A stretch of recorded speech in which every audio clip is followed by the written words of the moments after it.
느헤미야 5장 1절입니다. 느헤미야 5장 1절부터 5절까지 제가 읽도록 하겠습니다. 느헤미야 5장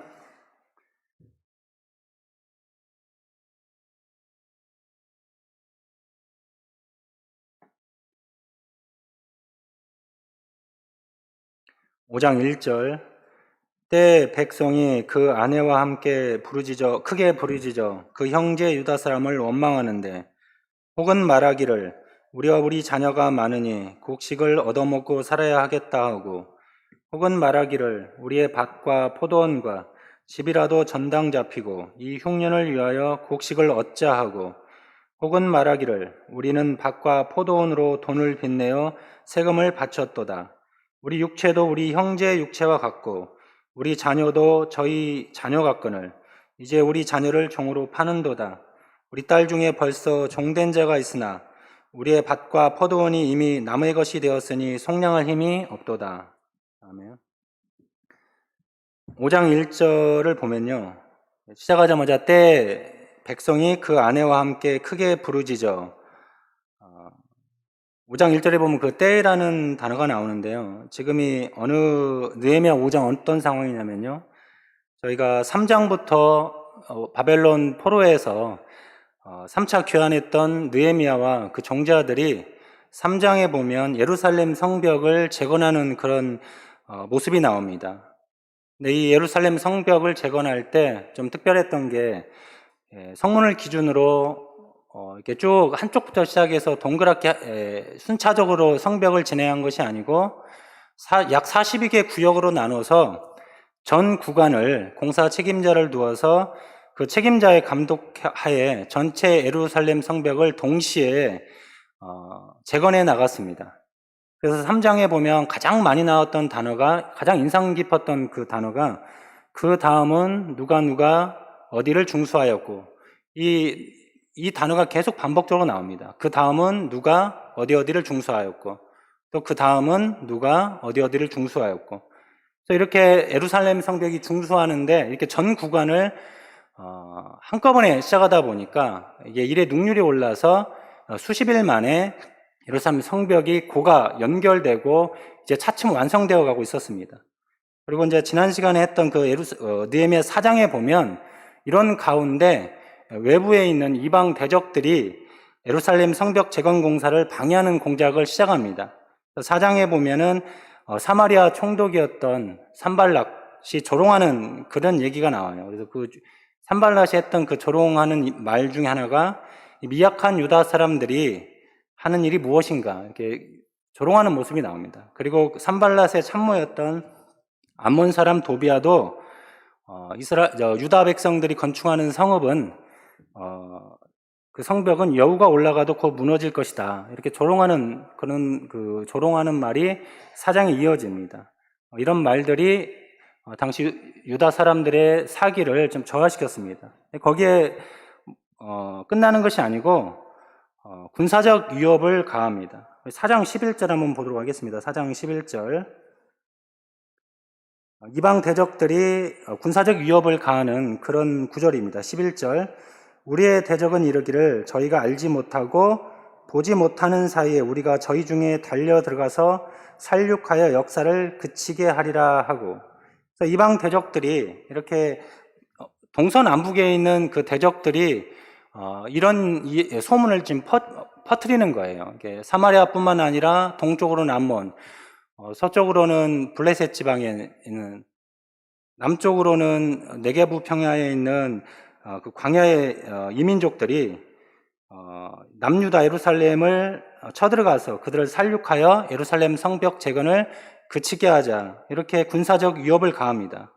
근데 그런 군사적 위협 속에서도 느헤미야는 이 백성들과 함께 하나님께 기도하며 파수꾼을 두어 주야로 방비하면서 이 난관을, 외부적인 이방인들의 공격을, 대적들의 위협을 슬기롭게, 지혜롭게 이겨나가는 모습이 나옵니다. 가장 인상 깊었던 구절이 4장 17절에서 18절이었는데요.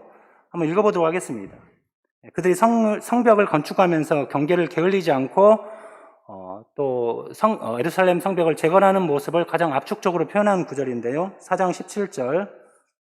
성을 건축하는 자와 담부하는 자는 다 각각 한 손으로 일을 하며 한 손으로는 병기를 잡았는데 건축하는 자는 각각 칼을 차고 건축하며. 17절, 18절에 보면 한 손으로는 병기를 들고 또 한 손으로는 건축하는 그 도구를 들면서 쉬지 않고 이방인들의 대적들의 위협 속에서도 이걸 극복하는 모습이 나옵니다. 5장 1절에 나와 있는 그 때라는 것은 바로 그 시점이에요.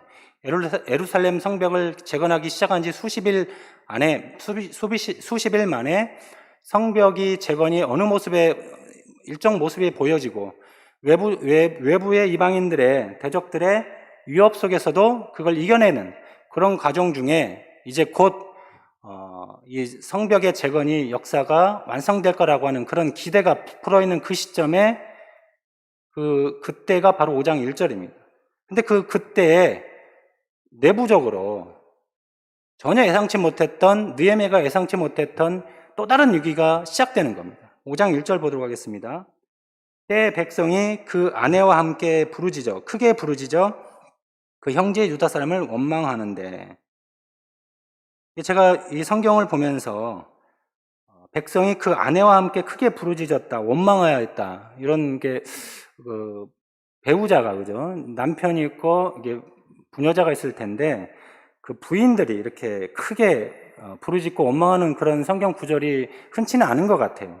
이 새 번역에 보면요, 이 부인들이 더 아우성이었다 이렇게 표현을 합니다. 그러니까 어떤 고통이 있었을 건데 원망을 하는 이유가 있었을 텐데 그 고통이 남편들보다도 그 부인들에게 더 큰 고통이었고 크게 더 이렇게 부르짖을 수밖에 없는 그런 상황이 있었던 것 같아요. 근데 우리가 5장 1절에 보면 이 사람들이 원망하다 이런 표현이 나오거든요. 근데 저희가 성경을 보면 이 원망이라는 단어가 나왔을 때 선입견이 있는 것 같아요. 이스라엘 백성이 출애굽기 14장에 보면 출애굽한 후에 그 출애굽했을 때 그 기쁨, 그 10가지 재앙을 목도하고 그 가운데 이스라엘 백성들이 구원받았던 그런 은혜를 체험하고 바로 나오는 그 시점인데, 그 출애굽하고 나서 홍해를 앞두고 추격해오는 바로의 군대를 보고 두려워한 나머지 이스라엘 백성이 모세를 향하여 원망했던 그 구절들이 저희들에게 너무나 이게 막 선명한 것 같아요. 그 선입견, 그 원망이라는 단어가 딱 했을 때 제가 딱 두 구절이 떠오르더라고요. 14장, 출애굽기 14장과 15장인데요. 14장에 보면 그 이스라엘 백성들이 했던 원망이 있지 않습니까? 애굽에 매장지가 없어서 우리를 이 광야에서 죽게 하느냐. 애굽에 매장지가 없어서 우리를 이 광야에서 죽게 하느냐. 본뜻은 이런 뜻이죠. 잘 살고 있었던 우리를 왜 이끌어냈느냐. 이런 원망의 목소리. 저희가 너무 선명하게 인상 깊은 구절인 것 같아요. 그리고 이제 그리고 나서 홍해를 건너잖아요. 홍해를 건너는 큰 그 기적을 체험하고 나서 바로 수르 광야로 이제 모세가 이스라엘 백성들을 인도하거든요. 근데 이제 광야 생활을 안 해보던 이 백성들이 갑자기 광야 생활을 며칠 하다 보니까 목이 타고 갈증이 나고 지치잖아요. 목이 막 바짝바짝 타 올랐는데 마라에 이르잖아요. 출애굽기 15장에 보면. 근데 그 마라에 이르자마자 이게 이제 쓴물에서 물이 쓰니까 마실 수가 없어서 이때 했던 또 원망의 목소리가 있습니다. 모세에게 하는 원망인데 우리가 무엇을 마실까? 이렇게 큰 은혜를, 기적을 체험했음에도 불구하고 사람이 근본적으로 연약하고 또 은혜를 쉽게 잊어버리기 때문에 마실 물 그 하나로 인해서 이스라엘 백성이 모세를 원망합니다. 근데 이스라엘 백성이 모세를 원망하는 것은 근본적으로 보면 하나님을 원망하는 그런 역사가 지속적으로 반복되거든요. 그래서 우리가 이 원망이라는 단어를 들으면 이런 선입관 때문에 또 이스라엘 백성이, 이 남유다 백성이 또 하나님을 원망하는구나 이렇게 생각할 수 있는데요. 오늘 본문의 맥락은 조금 다릅니다. 5장 1절에 보면 그 형제 유다 사람을 원망하는데 이게 하나님을 향한 원망이 아니고요. 그 형제 유다 사람을 원망했다고 나오는데 이 형제 유다 사람이 누구냐면요. 7절에 보면요. 7절. 중심에 계획하고 귀인과 민장을 꾸짖어 이르기를. 그래서 그 형제 유다 사람을 나중에 쭉 이제 말씀을 읽어가다 보면 이해가 가는데요. 귀인과 민장들입니다. 이 귀인이라고 하면 귀족들이고 민장들이라고 하면 이제 지도자들이죠. 그러니까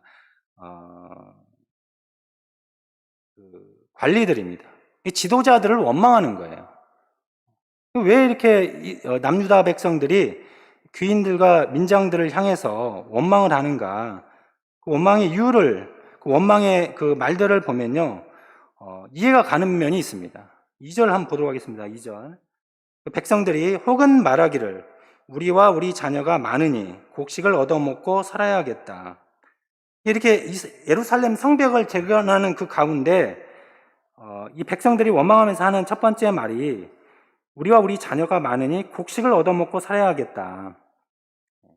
이게 지금 식량이 바닥을 드러낸 겁니다.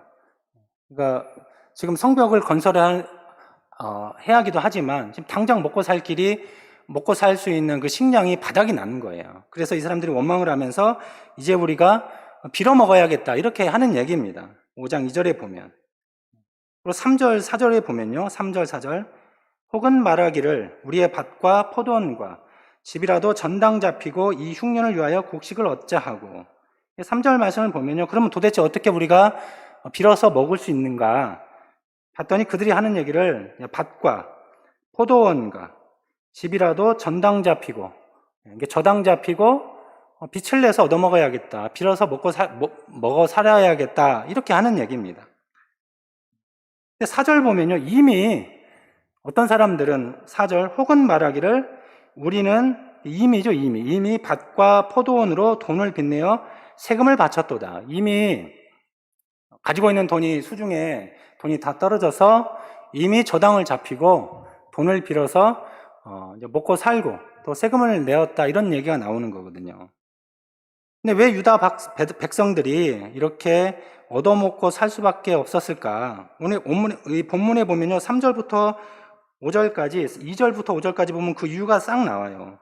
2절에 보면 우리와 우리 자녀가 많으니 그러니까 예루살렘을 중심으로 남유다 백성들이 이주민이 계속 1차, 2차, 3차에 걸쳐서 돌아왔던 포로 귀환자들도 있을 거고 이제 어느 정도 그래도 안정을 찾다 보니까 주위에 있었던 떠나갔었던 유다 백성들이 돌아와서 또 그들이 자녀를 낳고 이 백성들이 이제 자녀들이 많아지다 보니까 인구 증가로 인해서 식량이 부족한 것도 사실인 것 같아요. 또 두 번째 보면 어떻게 보면 지금 예루살렘 성벽을 재건하고 있는 중 아닙니까? 하루 벌어 하루 먹는 사람들 입장에서는 이렇게 수십일 동안 생계를 위해서 노동하지 못하고 이렇게 어떻게 보면 공적 일을 위해서 이방 대적들로부터 예루살렘 성벽을 쌓고 이 대적들의 위험으로 벗어나는 것은 어떻게 보면 장기적으로는 큰 이익일 수 있어요. 몇 달 후에는 이게 더 큰 이익이지만 문제는 이 당장 지금 먹고 살 길이 막막한 이 하층민에 있는 일반 백성들은요 큰 문제가 생긴 거예요. 더 나아가서 3절에 보면 3절 후반부에 보면 이 흉년을 위하여 곡식을 얻자. 더 나아가서 이게 흉년은 들었던 것 같아요. 이 유다 그 지역은요, 이 기근이, 흉년이 항상 늘상 고질적인 문제인 것 같아요. 그 지형을 살펴보면, 예루살렘 오른쪽으로 보면 광야 지역이에요. 거기에는 아주 극산성, 화강암이 아니고 석회암 지역입니다. 비가 내리면 석회암 지역이라 그냥 물이 다 쫄쫄쫄 다 빠져버려요. 왼쪽으로도 서쪽으로도 이게 우리 그 평원인데요. 이게 구릉지. 그런데 오른쪽보다는 나아요. 근데 왼쪽도 석회암 지역이기는 매 한 가지거든요. 근데 그 중에서 좋은 데는 감람나무도 키우고 이렇게 뭐 밀이나 보리도 이렇게 키우긴 하지만 근본적으로 그 지역이 다 석회암 지역이기 때문에 반복적인 가뭄으로 흉년이 잦은 지역이었습니다. 식량난에 끊임없이 시달렸습니다. 근데 그런 와중에서도 4절 후반부에 보면 돈을 빚내어 세금을 바쳤도다.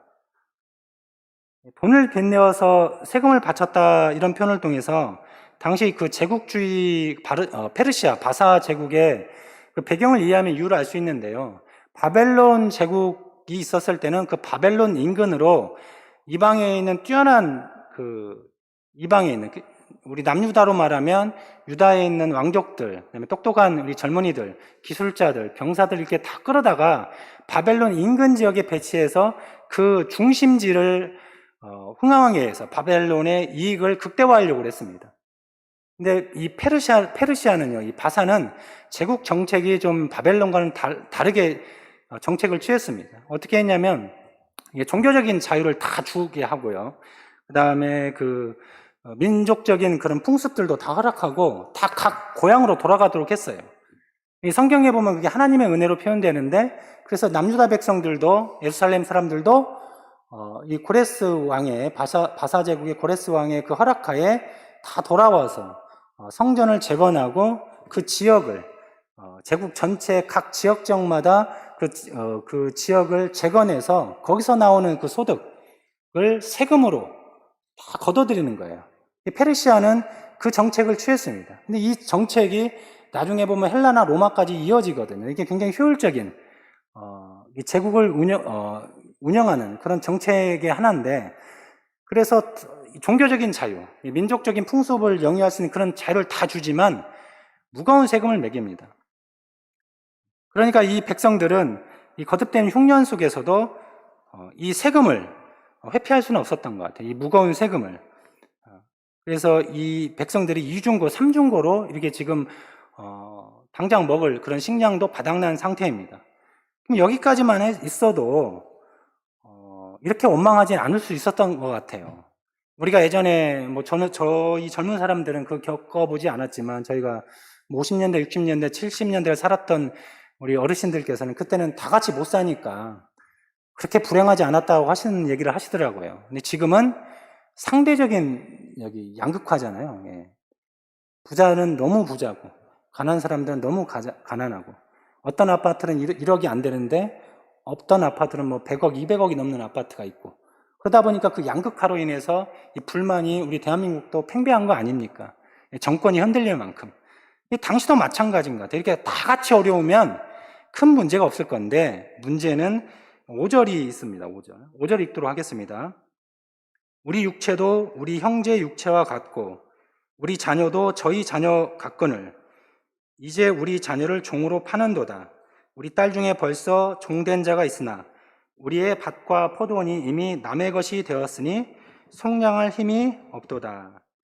이 4절과 5절에 빠진 구절이 하나 있는데요. 생략된 맥락이 하나 있는데, 그게 뭐냐면, 가난한 사람들이 자기의 밭과 포도원과 이런 것을 전당 잡히고, 집도 전당 잡히고, 빚내어서 돈을 빌려서 먹을 것을 해결하고 세금을 냈으면, 이걸 전주가 있을 거 아니에요. 전주가. 이 전주가 누구냐면 아까 7절에 읽었던 귀인들과 민장들이에요. 지도자들이에요. 이 지도자들은 이 백성들의 이 고열을 이게 쥐어 짜는 겁니다. 그래서 그 정도가 얼마나 심했냐면 5절에 보면 우리 자녀도 저희 자녀 같거늘 이제 우리 자녀를 종으로 파는도다. 자녀들이 종으로 팔린 거예요. 5절 중간에 보면 더 나아가서는 우리 딸 중에 벌써 종된 자가 있으나, 이게 아들이 종되는 것도 견딜 수 없을 거지만 아마 사랑하는 그 자녀들 중에 딸이 종으로 팔려가서 종으로서 살고, 당시 종은 거의 인권이 없잖아요. 딸이 그런 모습을 살아가는 모습을 만약에 어머니가 바라봤다고 하면 그 5장 1절에 그 어머니, 그 아내가 함께 크게 원망했다는 것이 이해가 갈 것 같아요. 딸들이 이미 종으로서 팔린 집들이 여기저기 있는 겁니다. 5절 후반부에 보면 밭과 포도원이 이미 남의 것이 되었으니 속량할 힘이 없는 거예요. 그런 모습을 목도하고도 그 자녀들을, 그 딸들을 속량해서 다시 데려올 수 있는 힘이 부모에게 남아있지 않는 거예요. 그러니 이 양극화 속에서 이 일반 백성들의 원망이 지도자들 향해서 이렇게 팽배해서 튀어나온 겁니다. 이런 얘기를 6절 7절에 보면 느헤미야가 듣게 됩니다. 6절, 7절. 내가 백성의 부르짖음과 이런 말을 듣고 크게 노하여 중심에 계획하고 기인과 민장을 꾸짖어 이르기를 너희가 각기 형제에게 취를 하는도다 하고 대를 열고 저희를 쳐서. 느헤미야는 당황했을 겁니다. 왜 그러냐면 이제 몇십 일 만에 예루살렘 성벽이 고가 다 연결되고 이제 재건이 어느 정도 완성돼가는 모습이 모든 백성들도 그러지만 느헤미야의 눈도 확인이 되거든요. 그런데 그때 갑자기 내부적으로 이런 갈등이 보통 갈등이 아니잖아요. 이게 그냥 단순한 갈등이 아니고요.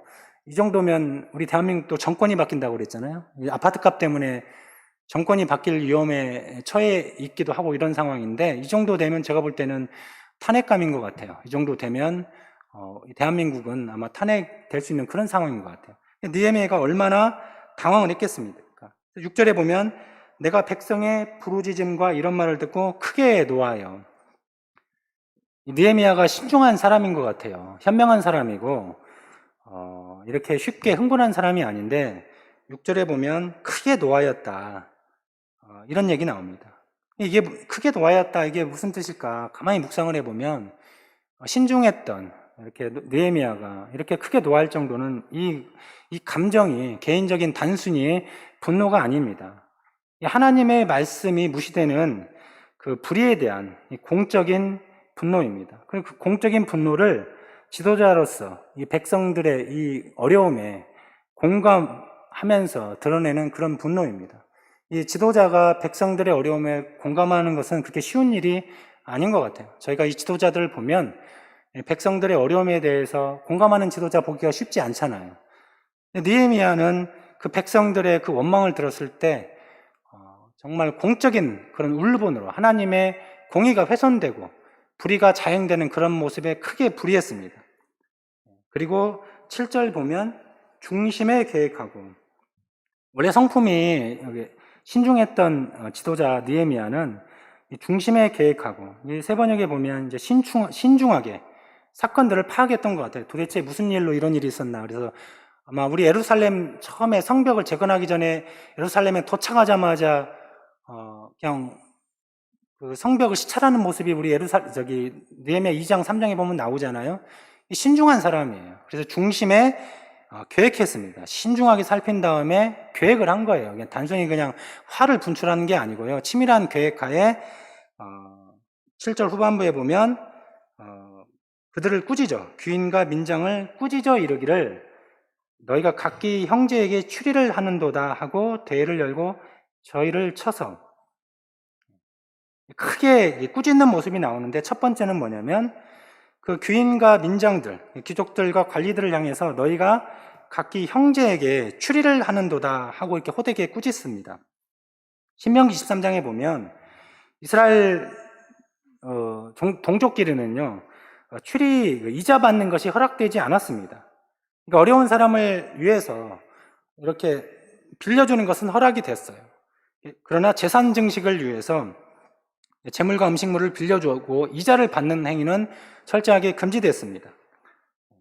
그걸 알고 있음에도 불구하고 이 사람들이 모를 리가 없잖아요. 귀인과 민장들, 이 지도자들이 이걸 신명기 말씀을 모를 리가 없습니다. 이들도 분명히 돌아왔던 그 포로 귀환자들, 그 하나님 말씀을 잘 알고 있는 그런 사람들이기 때문에 이 사람들이 모를 리가 없는데 이들이 이 추리를 하고 폭리 이자를 취하는 겁니다. 7절 후반부에 보면 이렇게 그냥 개인적인 분노가 아니라는 것을 우리가 알 수 있는 것이 뭐냐면 7절 후반부에 보면 대회를 열고 저희를 쳐서, 대회를 열었다는 것은 어떤 공적인 이렇게 큰 회의, 공적인 이게 모임을 열고 거기에 귀인들과 민장들을 세우고 그 주위에 그 원망으로 울분에 쌓여있는 백성들을 세운 거예요. 그들 앞에서 공적으로 개인적인 보복이 아니라 이 사안을 모든 백성들이 보는 앞에서 공적으로 다루었습니다. 이렇게 공적으로 다룬 이유는 지도자들에게는, 이 귀인과 민장들에게는 회개를 촉구하고 다시는 이런 일이 반복되지 않도록 경계하기 위한 것이 첫 번째고요. 또 두 번째는 동시에 이게 고통받고 있는 이 하층민의 유다 백성들에게는 그 울분이 있잖아요. 그 원망. 그들에게 하나님의 위로를, 하나님의 공의가 살아있다라는 것을 그들에게 목도하게 함으로 그들에게 하나님의 위로를 전달하기 위한 것입니다. 이게 신중한 느헤미야가 공적인 분노라는 것이 여기에서 우리가 알 수 있습니다. 두 번째 8절에 보면 느헤미야가 그들을 꾸짖는 그런 말이 나오는데요. 8절, 이르기를 우리는 이방인의 손에 팔린 우리 형제 유다 사람들을 우리의 힘을 다하여 속량하였거늘 너희는 너희 형제를 팔고자 하느냐? 더구나 우리의 손에 팔리게 하겠느냐 하매 저희가 잠잠하여 말이 없기로. 이렇게 이게 두 번째 이게 꾸짖는 말인데요. 의무가 있었어요. 이 이스라엘 백성들은 동족이 종으로서 팔렸을 때는 의무적으로 그들을 되찾아와 자기 돈을 주고 되찾아오는 그런 의무가 있었는데 느헤미야는 바벨론 그 지역에서도 그런 일을 실천적으로 했던 것 같아요. 근데 오늘 8절 후반부에 보면 이렇게 종들을 샀으면 이 사람들이 물론 자기 전답을 위해서 노동도 시켰겠지만 남는 그런 종들은 돈을 받고 매매를 할 수도 있었겠죠. 그래서 그들을 향해서 꾸짖습니다.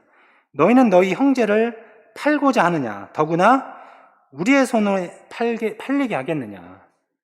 우리가 우리 손으로 동족을 속량해서 그들을 구원할 의무가 있는 우리가 우리 손으로 우리 동족들을 종으로 팔 그런 모습을 볼 때 그들을 하나님의 말씀으로 꾸짖는 겁니다. 너희가 어떻게 이렇게 형제들을 너희들 손으로 직접 팔리게 하겠느냐 이렇게 꾸짖습니다. 근데 오늘 이 느헤미야 5장을 이렇게 쭉 읽다 묵상하다 보면 반복되는 단어가 하나가 있어요. 그게 바로 뭐냐면 형제에게라는 단어예요. 형제에게, 너희 형제에게. 느헤미야 5장 이게 짧은 구절의 5장에 그 형제라는 단어가 7번이 반복해서 나옵니다. 왜 느헤미야는 5장의 그 짧은 한 장에 형제라는 단어를 지속적으로 반복적으로 그들에게 들려주고 그들을 일깨우게 하고 그들의 마음에 이 단어를 던지는 거예요. 이 형제들, 우리는 형제라는. 왜 그랬을까? 느헤미야의 속마음은 아마 우리는 공동체다 이런 얘기를 하고 싶었던 것 같아요. 우리는 민족 공동체이고 우리는 신앙 공동체이고 우리는 운명 공동체라는 거. 1차 포로 귀환자들은요, 이 신앙 공동체를 하나님 앞에 이루기 위해서, 구현하기 위해서 하나님의 성전을 건축했잖아요. 3차 포로 귀환자들은 성벽을 건축했죠. 예루살렘 성벽을. 그리고 2차 귀환했던 에스라는요, 나중에 이제 쭉 뒤에 성벽이 재건되고 에스라의 사역이 나오는데, 어떻게 보면 성전과 예루살렘 성벽은 어떻게 보면 외적인 거잖아요.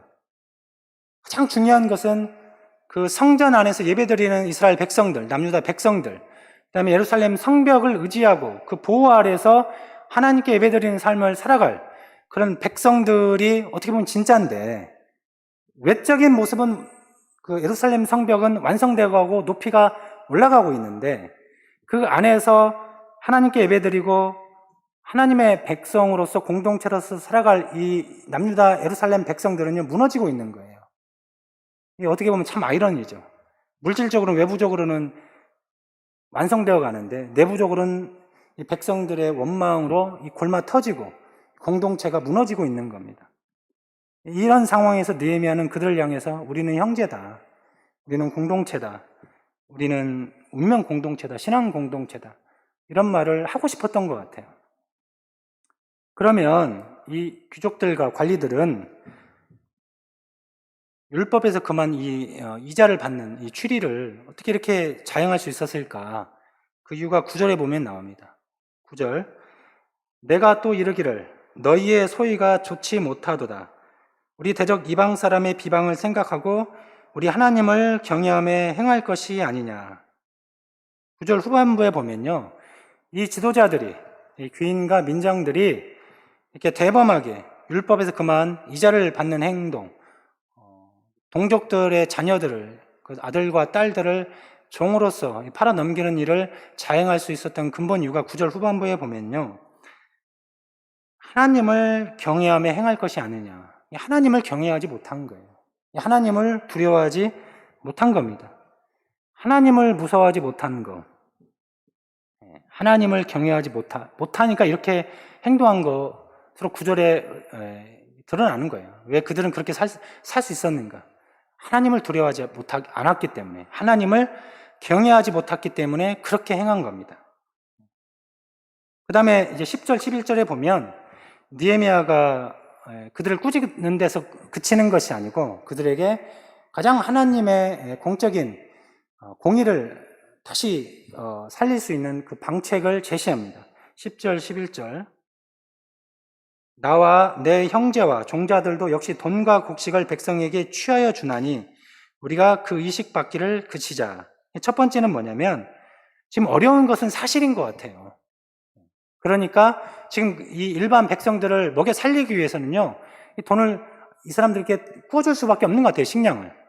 그런데 10절에 보면 느헤미야와 그 형제, 그 종자들은 이미 빌려줬던 것 같아요. 그런데 그들은 이자를 받지 않았어요. 그래서 10절에 보면 그들에게도, 이 민장들과 귀족들에게도 우리가 그 이식 받기를 그치자. 이식이라는 것은 이자 받기를 그치자. 이게 첫 번째 대안을 제시한 겁니다. 어려운 백성들을 구하기 위해서 우리가 우리 재물을 풀어서 구해주는데 이자 받기를 그치자. 이게 첫 번째 방책을 제시한 겁니다. 두 번째는 뭐냐면요, 돌려보내는 거예요. 12절. 저희가 말하기를 우리가 11절입니다. 11절. 그런즉 너희는 오늘이라도 그 밭과 포도원과 감람원과 집이며 취한 바 돈이나 곡식이나 새 포도주나 기름의 백분지 1을 돌려보내라 하였더니, 11절에 보면 돌려보내라. 언제? 그런즉 오늘이라도죠. 오늘 지금 당장 돌려보내라. 어떤 것을요? 그 밭과 포도원과 감람원. 감람원이라는 건 올리브밭이죠. 올리브밭과 집을 돌려보내고, 또 취한 바 돈이나 곡식이나 새 포도주나 기름의 백분지를 돌려줘라. 백분지라면 1%죠. 주석서에 보면 이게 한 달 이자 정도 된다고 합니다. 한 달 이자가 1%면 지금 우리 이자율이 연율이 2, 3%긴 하지만 또 이렇게 사금융 이런 데 보면 20% 정도가 되니까 그렇게 비싼 것도 아닐 수도 있어요. 그러나 일반 백성들에게는 가혹한 이자인 것 같습니다. 그런 이자를 지금 당장 오늘이라도 돌려보내라. 이렇게 해결책을 제시합니다. 그러자 12절 후반부 12절에 보면요, 저희가 말하기를, 이 저희라는 것은 지도자들이에요. 추리를 자행했던 그 지도자들이 말하기를 우리가 당신의 말씀대로 행하여 돌려보내고 아무것도 요구하지 아니하리이다. 이 백성들이 느끼는 바가 있었습니다. 그런 꾸짖음을 인간의 혈기로 받아들이는 것이 아니고 하나님께서 역사하셔서 그들의 마음을 회개시켜 주신 거예요. 회개해서 그들이 하는 얘기를 당신의 말씀대로 행하여, 당신의 말씀이라고 그랬지만 이게 하나님의 말씀이죠. 하나님의 말씀대로 행하여 돌려보내고 아무것도 요구하지 아니하리이다. 이렇게 회개하는, 순종하는 그런 모습이 나옵니다. 어떻게 이런 순종하는 모습이 나올 수 있었을까? 이게 쉽지 않잖아요. 왜 그러냐면 여기에 지도자가 느헤미야만 있었지는 않았을 것 같아요. 깨어있는 지도자들이 분명히 있었을 텐데 이렇게 귀인들과 민장들이 즉각적으로 회개하고 이렇게 순종하는 모습은 그 뒤에 14절에서 16절에 보면 느헤미야가 짧은 시간이었지만, 수십일이었지만 또 느헤미야가 어떤 지도자인지가 백성들에게 다 이렇게 알려진 것 같아요. 느헤미야는 어떤 지도자였는가? 모범을 보이는 그런 지도자였습니다. 14절, 15절 읽도록 하겠습니다. 14절, 15절. 내가 유다 땅 총독으로 세움을 받은 때 곧 아닥사스다 왕 20년부터 32년까지 12년 동안은 나와 내 형제가 총독의 녹을 먹지 아니하였느니라. 이전 총독들은 백성에게 토색하여 양식과 포도주와 또 은 40세겔을 취하였고 그 종자들도 백성을 압제하였으나 나는 하나님을 경외함으로 이같이 행치 아니하고. 첫 번째, 느헤미야가 지도자로서 모범을 보이는 첫 번째는요, 총독의 녹을 받지 않았다라는 겁니다. 느헤미야만 그런 것이 아니고 14절에 보면 나와 내 형제가, 이 지도자가 혼자 오지 않았잖아요. 이 친인척들, 지인들이 함께 온 것 같아요. 종자들도 함께 왔겠죠. 이 모든 사람들이 총독으로서 당연히 받아야 할 15절에 보면 양식과 포도주와 은 40세겔을 취하지 않았다는 거예요. 은 40세겔은요, 제가 그냥 주석서 보고 단순 계산해 보면 한 1200만 원에서 1600만 원 정도. 이게 하루 총독의 녹이라고 주석서에 나와 있더라고요. 뭐 대소간의 차이는 있을 수 있겠지만 총독이 하루에 한 1000만 원 정도 녹을 받는 그런 굉장히 가혹한 거잖아요. 거기다가 바사제국에 바쳐야 할 세금도 있겠죠. 그래서 여기에 보면 나중에 18절 후반부에 보면 백성의 부역이 중함이니라 이렇게 나와요. 백성들이 감당해야 할 이 세금의 부역이 느헤미야의 눈에 보기에도 만만치 않았던 거예요. 그런데 지금 현재가 지금 이 일이 벌어졌을 때는 느헤미야가 총독으로 부임한 지 기십일밖에 안 됐지만 12년 동안, 앞으로 그 후에도 12년 동안 꾸준하게 총독의 녹을 받지 않고 이스라엘 백성들, 남유다 백성들을 위해서 총독으로서 지도자로서 살아갔다는 겁니다. 그런데 느헤미야가 이렇게 살아갔던 이유가 또 나와요. 느헤미야는 왜 이렇게 살았을까? 느헤미야는 원래 이런 욕심이 없는, 재물에 욕심이 없는 사람인가? 그러진 않은 것 같아요. 시간이 없어서 다는 읽지 않겠지만, 그럼 총독의 녹이 없었는데 어떻게 먹고 살았는가? 자기 자산을 이렇게 풀어서 했던 것 같아요. 지도자가 그 지도자의 밥상에는 많은 사람들이 함께 하는 것 같아요. 이방인들도 함께하고 남유다 지도자들도 함께하고, 그러다 보면 많은 음식물이 필요하잖아요. 그런 것들을 자기 재산을 풀어서 그걸 감당했던 것 같아요. 그러니까 느헤미야가 부자였다는 얘기죠. 돈이 있었던 사람이에요. 돈을 알고 있는 사람인데 느헤미야는 그러면 왜 총독으로서 녹을 받지 않았나? 그 이유가 15절 후반부에 나옵니다. 15절 후반부, 나는 하나님을 경외함으로 이같이 행치 아니하고. 참 이게 성경에 읽다 보면 이게 재미가 있는데요. 아까 그 남유다 그 귀인들과 민장들은 하나님을 경외하지 않으므로 이자를 받고 동족들을 종으로 팔아 넘기는 일을 했는데요. 똑같은 이유로 느헤미야는 그 하나님을 경외함으로 이렇게 총독의 녹을 받지 않고 지도자로 살았다라는 이런 고백을 합니다. 하나님을 경외한다라는 그런 단어는 똑같은데 그걸 어떻게 이해하고 어떻게 믿고 어떻게 받아들이냐에 따라 삶의 모습은 완전히 다른 것 같습니다. 그래서 제가 오늘 제목을 하나님을 경외함으로 행함 이렇게 잡았는데 오늘 우리에게 주는 말씀이 울림이 큰 것 같습니다. 두 번째, 느헤미야가 지도자로서 모범을 보이는 게 16절입니다. 16절, 도리어 이 성 역사에 힘을 다하며 땅을 사지 아니하였고 나의 모든 종자도 모여서 역사를 하였으며. 두 번째 보면 느헤미야가 지도자로서 모범을 보이는 이유가, 모범을 보이는 것이 예루살렘 성 역사에 힘을 다하였고 그 느헤미야뿐만 아니라 함께 따라왔던 그 젊은 모든 종자들이 모여서 함께 힘을 다하여서 역사를 함께 했다.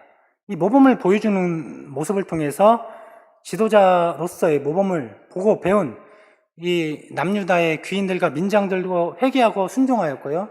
백성들도 위로를 받았던 것 같아요. 이렇게 재밌는 것이 좀 좀 특별한 단어가 땅을 사지 아니하였다. 우리가 이제 성경을 보면 이 땅이라는 것은 기업이잖아. 하나님께서 주신 거라 희년제도도 있었고요. 6년이 지나고 이렇게 7년마다 이렇게 또 돌아가는 것도 있지만 이렇게 이 땅을 함부로 이렇게 거래할 수 있는 게 아니잖아요. 느헤미야는 돈이 있었음에도 불구하고 땅을 사지 않았다는 거예요. 느헤미야는 귀족은 아니었던 것 같아요. 성경 주석서를 보면 일반 평민이었던 걸로 이렇게 해석이 되는데 땅에 욕심이 있을 수도 있었을 것 같아요. 그러나 땅을 사지 않고 하나님의 말씀을 충실히 따름으로 인해서 남유다 지도자들과 백성들에게 모범을 보이는 그런 모습을 보여줍니다. 오늘 느헤미야 5장을 통해서 느헤미야가 꿈꿨던 공동체의 모습은 외적인 예루살렘 성벽에 국한된 것이 아니고 그 안에서 부딪히면서 살아가고 하나님께 예배드리는 그 공동체가 온전한 모습으로 세워지기를, 그런 모습을 기대하는 그런 지도자의 모습을 우리가 볼 수 있었던 것 같습니다. 오늘 말씀 묵상하시면서 기도하시도록 하겠습니다. 찬송 생략하고 기도하시도록 하겠습니다.